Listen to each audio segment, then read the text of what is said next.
Hello guys, can you hear me now? I hope you can hear me. So thank you very much for joining. So today's session, we've come to our final session for our level 3 unit, which is introduction to computer programming. So we've looked into our previous tutorial where we introduced computer programming. We looked into IDEs and how to set up our environment to write our very first code.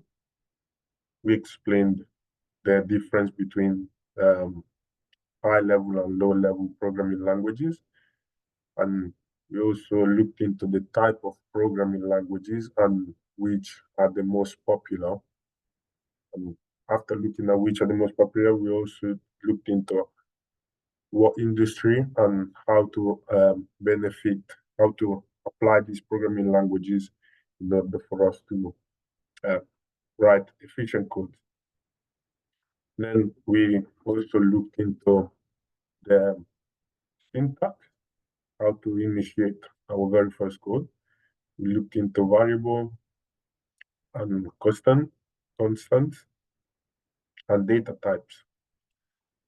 Also, we looked into conditional statement, and we introduced array data structure. So we looked into how to store our data with arrays and multi-dimensional arrays, which allows us to have rows and columns.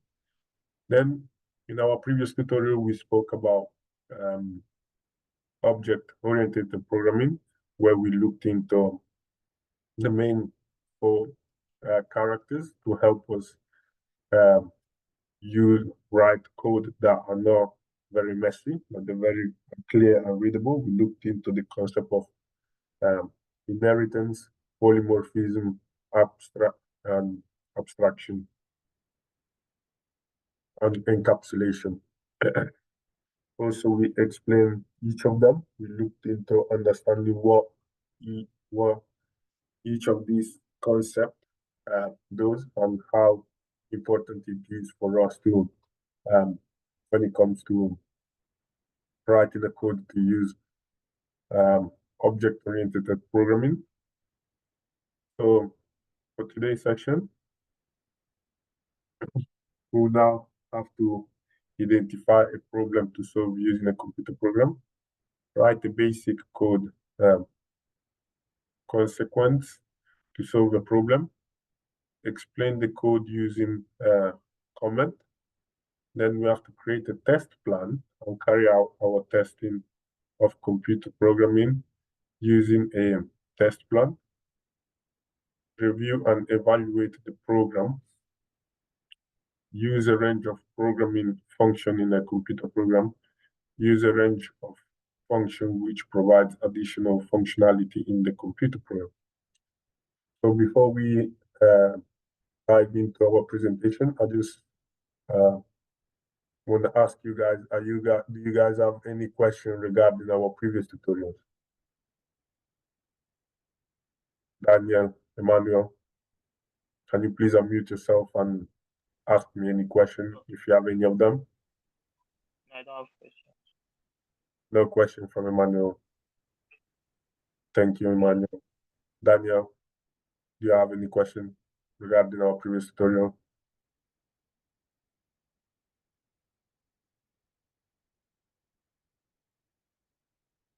I'm guessing they have no question, Daniel, so okay. Let's dive into our presentation. Okay, so we have to look into key terminology. So one of the units that we will cover in our level 3 qualification is understanding system development life cycle. So what is a system development life cycle? This is basically the life cycle of from the initial phase of creating our software all the way to our deployment and maintenance of our software. So within these phases, we have testing. So we are basically going to test and validate our program in order for us to know that it is working efficiently. So what is software testing?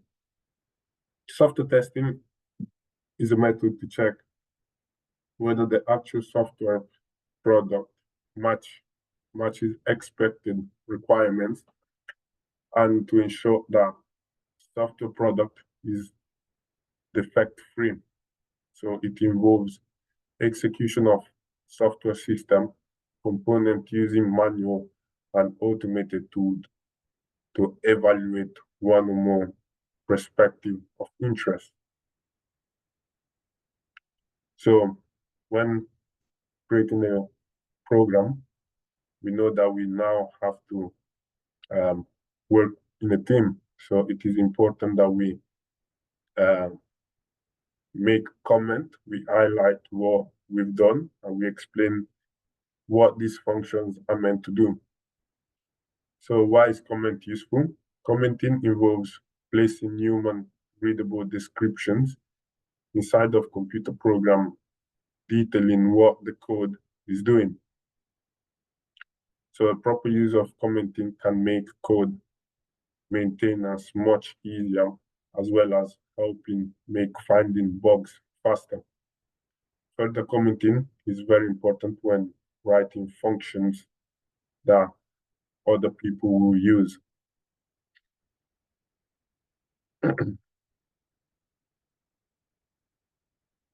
So now we can now look into our learning outcomes. So the first learning outcome, we're going to identify a problem to solve a computer program. So when we write the code to declare two variables, these two variables should be able to display the grade of our student. So then write additional code to allow users to enter value into these two variables. By using if statement, this message should display, I am sorry, but you have failed. So we're basically going to use a simple if statement condition, which has to check if the grade are good enough to pass, or if it's less than 40, you have to display that the student failed, and also he has to end the program. So this is a very simple code which has to be done by the use of if statements. So when it comes to writing a basic sequence to solve a problem, we can use Java, where we're going to import our Java scanner, create our very first class, and in our main method, we're now going to declare our integer and assign a name, a parameter, which is mark.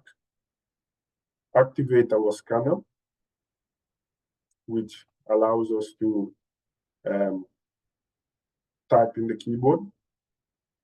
Then we have to be able to print out the message. So once we've now initiated our integer, we now have to create our if statement, where the condition has to say that if mark is greater or equal than 14, we have to now display congratulations, you passed. Else statement, if the value is not greater than 14, then we're now going to display message that says, I'm sorry, but you failed. And then our last output will be good luck with your other exams. So this is a very simple Java command, and here's how it has to be executed with Apache NetBeans. So here we have an example of code using commenting. So on the left-hand side, we have our code, and on the right-hand side, we've been commenting out what our program has to do.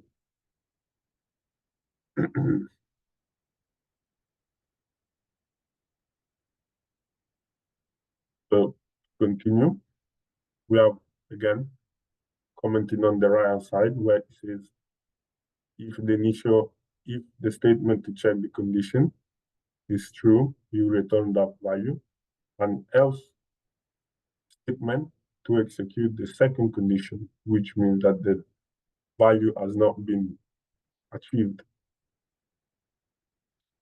Now, following what we said regarding our system development lifecycle, once we have created our very first program, we now have to create our test plan and carry out testing the computer program using test plan. So we have 5 steps that has to follow. We have to follow. Analyze the product or features we are testing. Design the test strategy and approach. So we're now going to use define the test objectivities and pass-fail criteria. Then we have to plan the test environment and execute our test plan and track the progress in the project management tool.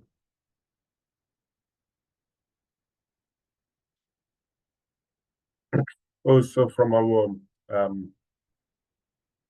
merit criteria, we have to be able to use a range of programming functions in our computer program.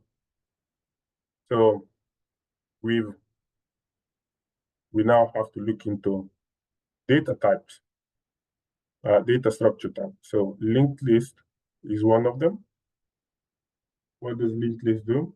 Linked list stores its item in containers. So the list has a link up to the first container, and each container has a link to the next container in the list. So to add an element to the list, the element is placed into a new container, and the container is linked to one another containers in the list. So our linked list always have a head and a tail, and here pretty much is how the concept works.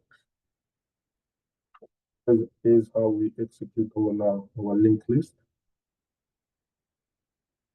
where we have each container with a value. In this example, we have string with the name of cars. We want this to print out cars.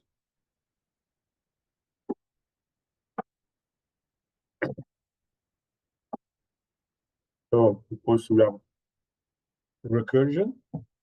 So recursion is a technique of making a function call itself.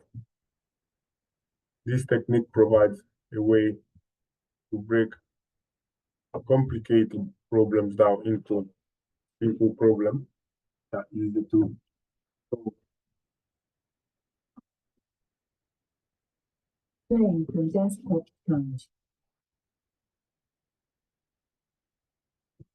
Oh, damn, my screen just disconnected. Just one second.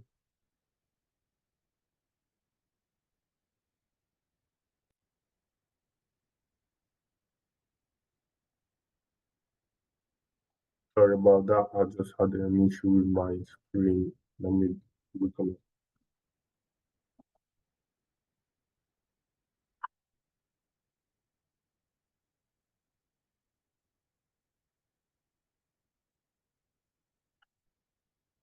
So again, as I explained, recursion is a technique of making a function code itself. So in order for us to not repeat the same code over and over, we can use this type of data structure, which is called recursion. So this technique provides a way to break complicated problems down into smaller programs, which are now easier to solve. And here's how recursion is now executed. So this was everything for this session. Is there any questions?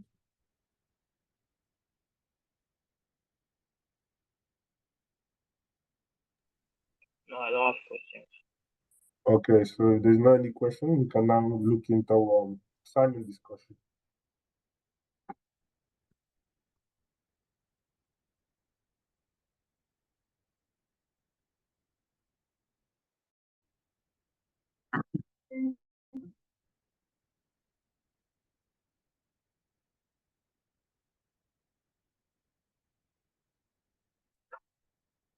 Okay, so you've been given an assignment for each of the unit that you're going to cover. So the assignment is divided into tasks depending on what you've done.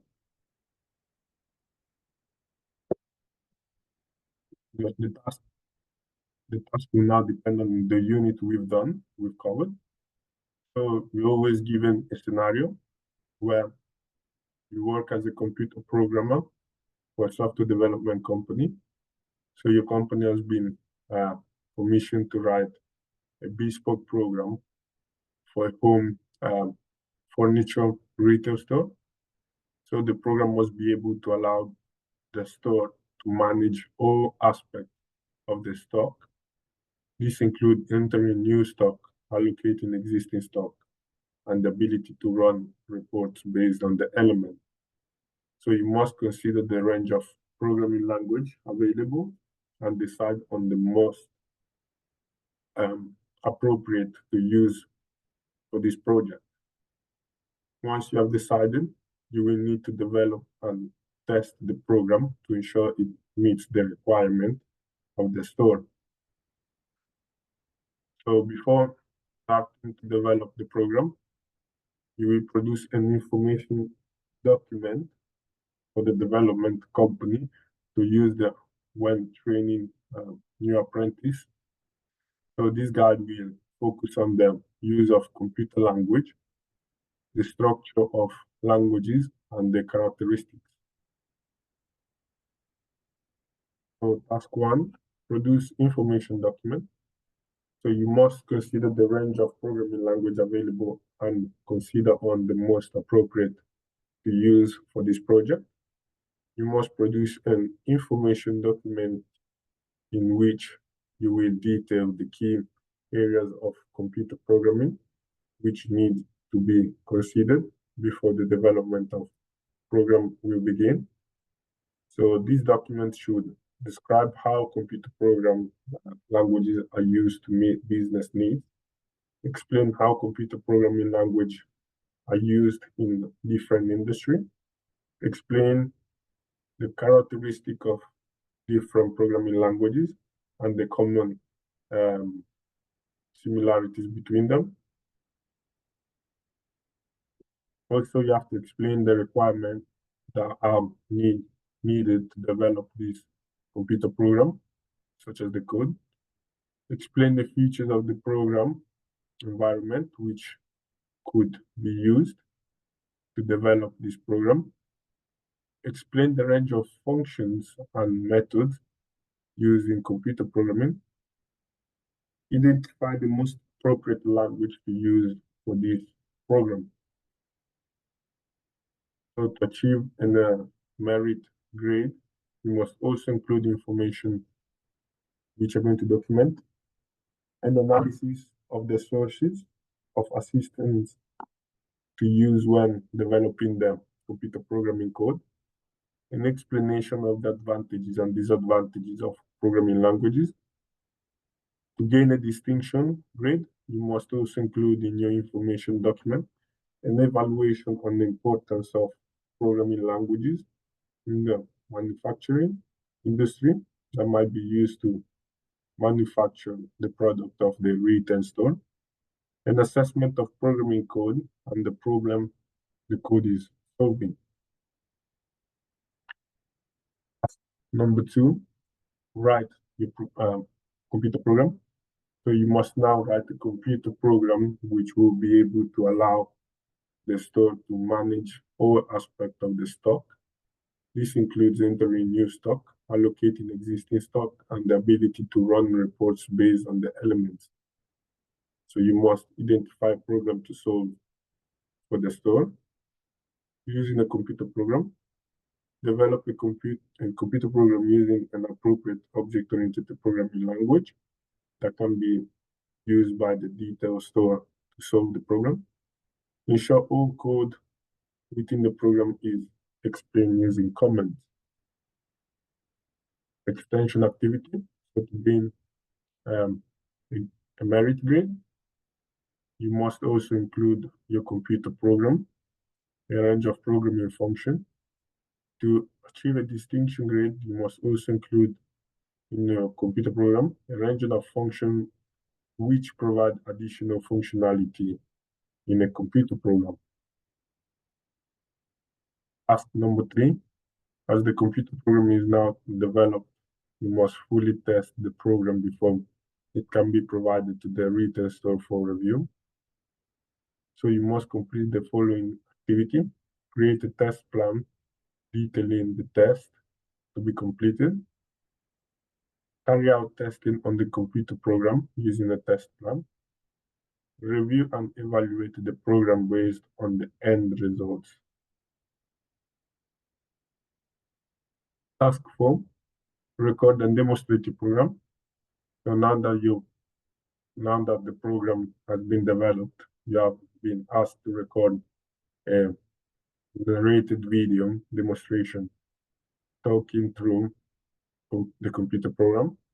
In your discussion, you must explain the specific of the code developed, including any numbers, characters, arrays, variables, keywords, operators, loops, data types, commands. Explain input and output operation. Explain the characteristic of object-oriented programming. Explain how encapsulation, inheritance, polymorphism have been used in the object-oriented programming.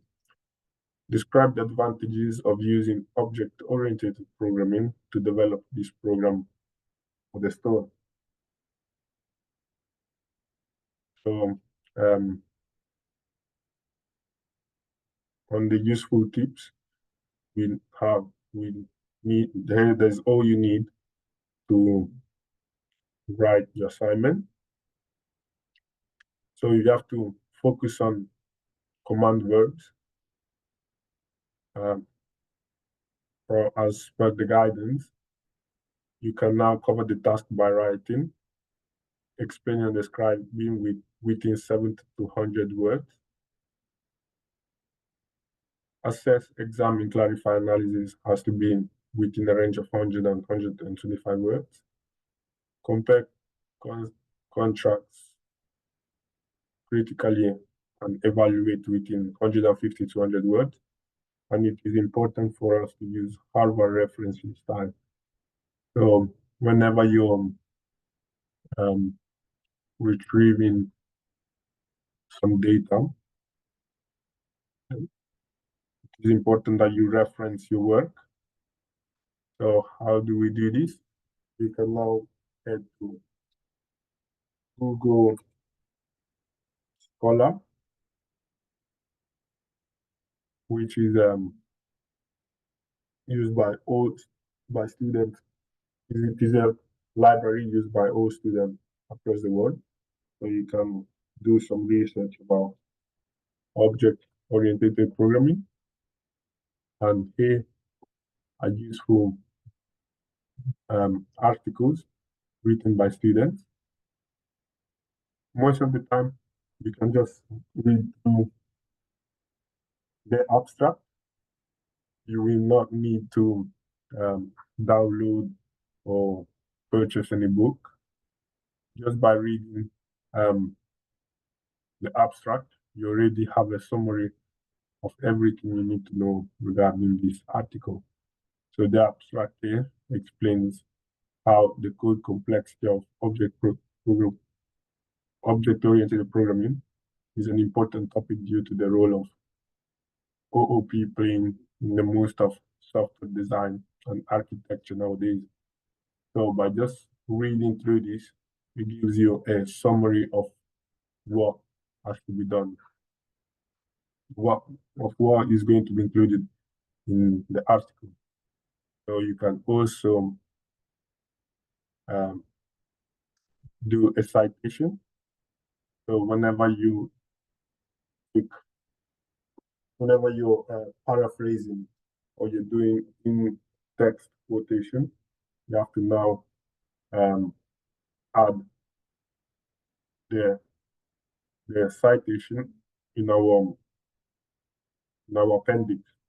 So we now have a reference list where you have to include this at the appendix.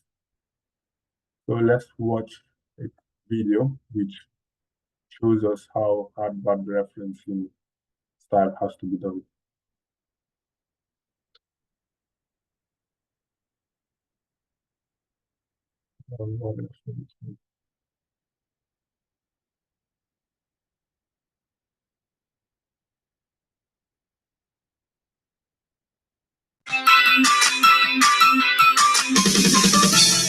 Studying is not a straight path. It's more like a winding maze to finish university. To see you through, you'll need to study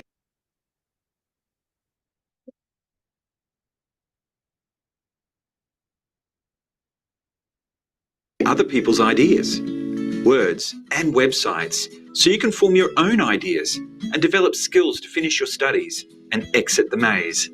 It's easy to think copying and pasting other people's work will help you finish sooner, but in reality, you'll just find yourself at a dead end. If you don't credit your source or present the ideas or words from another as your own, either intentionally or unintentionally, you may be guilty of plagiarism. Referencing helps you avoid plagiarism and is the only path to take to help you exit the maze and truly succeed in your studies. In this video, we'll show you how to properly reference using the Harvard referencing method. This will include the difference between a direct quote and paraphrasing, how to complete an in-text citation for a quote or paraphrase, and how to write your end-of-text reference list. Referencing is a standardized set of rules that you'll use to give credit to your sources. At Versity Online, all units, except education and psychology, use the Harvard referencing method. Check the unit details in your online classroom. Let's take a look at how to reference using this method. When referencing, begin with in-text citations. These citations allow your readers to link your key points to where your information was sourced. All sources cited, with the exception of personal communication and references to classical works, need to include an alphabetical reference list, with the full bibliographical details of all sources at the end of your document. If you use the exact words from a source, you're using a direct quote. Only 10% of your overall word count can be in direct quotes, which is why it's so important to learn how to paraphrase. Paraphrasing expresses the same meaning of the quote, but in your own words. Regardless of whether you're using a direct quote or paraphrasing, you must use an in-text citation. Let's take a look at how to do that. When referencing a direct quote, enclose the quote with double quotation marks. When using the Harvard referencing method, the in-text citation should be written immediately after the quote, before the end punctuation mark. You cite a quote using the Harvard referencing method this way. Take note of the punctuation, as this is important. When referencing a paraphrase, you can either begin your sentence with the in-text citation or end with it. Regardless of how you use your in-text citation, you still need to follow the same rules as set out by the Harvard referencing method.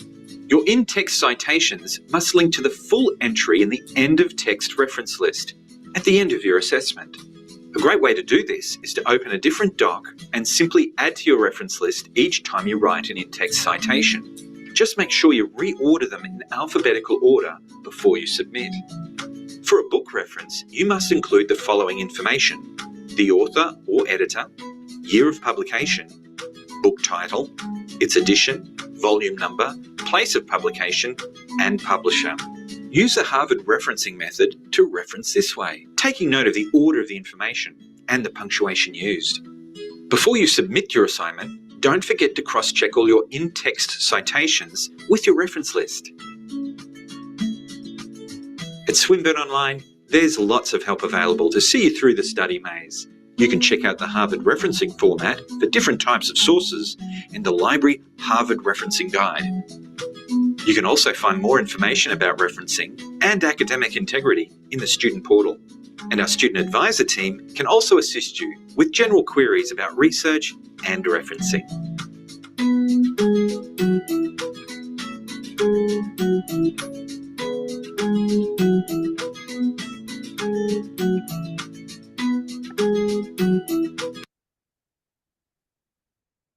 Okay, so I hope the video was useful and it explained how Harvard referencing has to be done.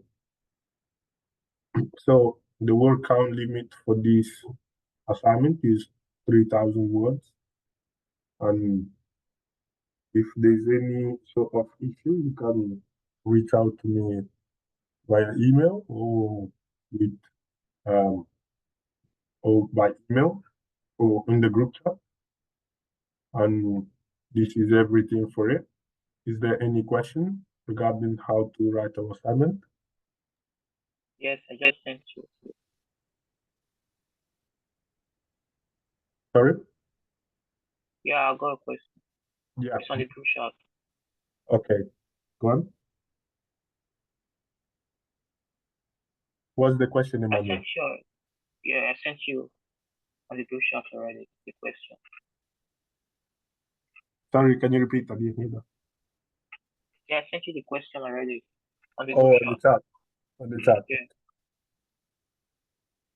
Where can I look for this assignment? Is it Moodle? Oh, yeah. So, yeah, good question. So, whenever you do an assignment, you will have to email it to learnerwork@ukversity.co.uk. Let me add it to the group chat.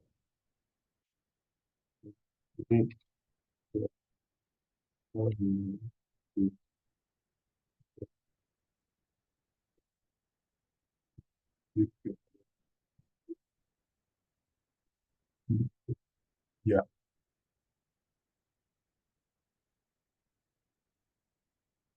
Yeah. So I've added it to the chat as well. So the learnerwork@ukversity.co.uk is a monitored mailbox where all students can submit a draft or final version of the assignment. And this, once our team receive the assignment, they will do a plagiarism check, where they're basically going to scan your assignment and look into the percentage of plagiarism. Once this now is done, if it's above 20%, they will now send it back to you, where you have to reward them or reduce the percentage of plagiarism. And after that, if it's below 20%, this comes to the tutor, who is going to now review each single task and give you a formative feedback or even a final feedback, if this is the case. Okay. Is there any other question? Daniel, No. do you have any question? Okay, so if this is everything, I will now end this video. Thank you very much for joining, guys, and have a good day. Thank you. Bye.